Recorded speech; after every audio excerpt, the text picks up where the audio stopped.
नमस्कार. सर्वप्रथम तुमच्या सर्वांचे मनापासून आभार. आणि आपण पाटण तालुका सर्वसामान्य आणि सर्व पाटण तालुक्यातल्या जनतेला घरगुती वापराची वीज कायमस्वरूपी माफ व्हावी या मागणीसाठी आपण 15 मे 2026 रोजीपासून पाटण ते मुंबई मंत्रालय पायी आपण जात आहे. तर त्या पायी जात असताना आपण पाटण तालुक्यातल्या जनतेसाठी वीज कायमस्वरूपी माफ व्हावी याकरता आपण जात आहे.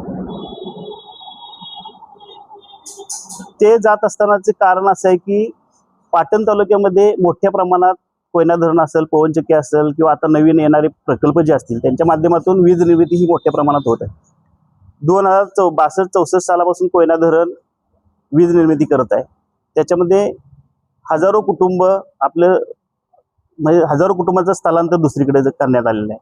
आणि ते करत असताना पवनचक्की सुद्धा बनवत असताना हजारो एकर लोकांनी जमीन दिलेली आहे. आणि त्याच्या ह्या सर्व वीज प्रकल्प पाटण तालुक्यामध्ये मोठ्या प्रमाणात होत असल्यामुळं आमची एक छोटीशी मागणी आहे की पाटण तालुक्यातल्या जनतेला घरगुती वापराची वीज या सरकारनं, या शासनानं माफ करावी. यासाठी आम्ही ही खरं तर पदयात्रा काढलेली आहे. आपण सरसकट माफ करा असं आज म्हटलेलं आहे.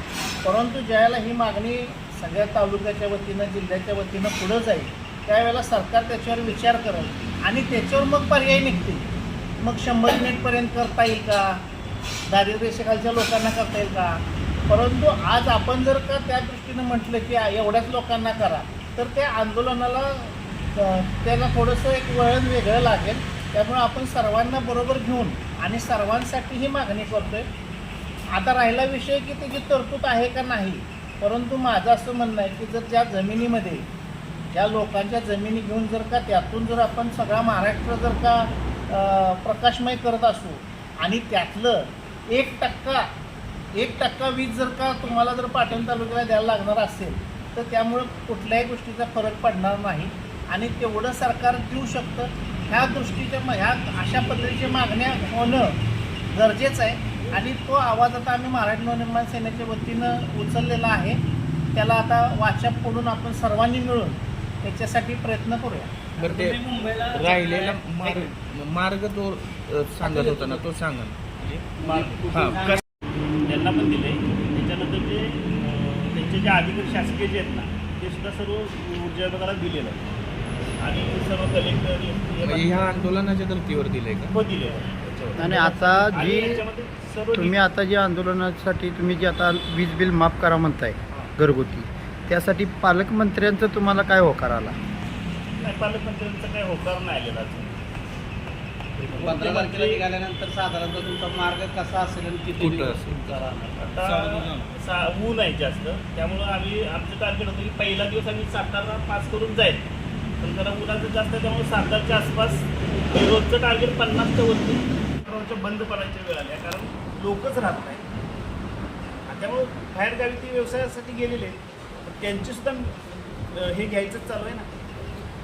नाही, ह्याच्यामध्ये काय आहे, जमिनी गेल्यात ही वस्तुस्थिती आहे. अजून त्यांना त्याचा मोबदला मिळाला नाही ही सुद्धा वस्तुस्थिती आहे. त्यांचं नुकसान झालंय का हे आहेच तथ्य. याच्यापूर्वी कुठल्या प्रकल्पामध्ये असा कुठं लाभ मिळाला आहे का वीज प्रकल्पामध्ये किंवा तिथल्या स्थानिकांना किंवा सरकारी नियमावलीमध्ये की तुमच्या जमिनी गेल्या तर त्याचा मोबदला मिळावा हे आपल्याला ती माहीत आहे गोष्ट, पण अशा पद्धतीचं कुठंतरी तुम्हाला बेनिफिट मिळावा अशी काही तरतूद आहे? याचं काही तुम्ही माहिती वगैरे घेतली? तरतूद प्रॉपर अशी तरतूद म्हणजे की वीज प्रकल्प तुम्ही आमच्या इथं बनवला आहे मग आम्ही तुम्हाला देणंच आहे अशी तरतूद नाही. पण आपण मागणी का करतोय तर बघा, साधी गोष्ट मला तुम्हाला उदाहरण दिलं की एखादा प्रकल्प जर करत असताना त्याचे जर काय पर्सेंटेज जर तिथली जर स्थानिक जे ग्रामपंचायत असेल किंवा एखादी नगरपालिका असेल तिथं ती घेतली. तर आमच्या तालुक्यामध्ये जर एवढा मोठा प्रकल्प जर होत असतील तर ठीक आहे, आत्तापर्यंत 64-65 सालापासून तुम्ही नाही हे केलं, लोकांना दिलं नाही. पण आम्ही म्हणतो तुम्ही आता द्या ना. जे काय तुमचं जे काही थोडक्यात रस्ते केल्यानंतर तुम्ही रस्ते केल्यानंतर त्याचे मोबदला काढताय, पैसे काढताय, त्यानंतर जे काही मिळेल ते तुम्हाला फायदा मिळतो. त्याच्यातलं तुम्ही ज्यावेळी CSR फंड म्हणून लोकांना देता तोच तुम्ही CSR पाटण तालुक्यातल्या जनतेला द्या असं आमचं म्हणणं आहे.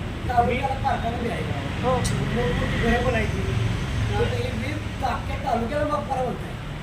घरगुती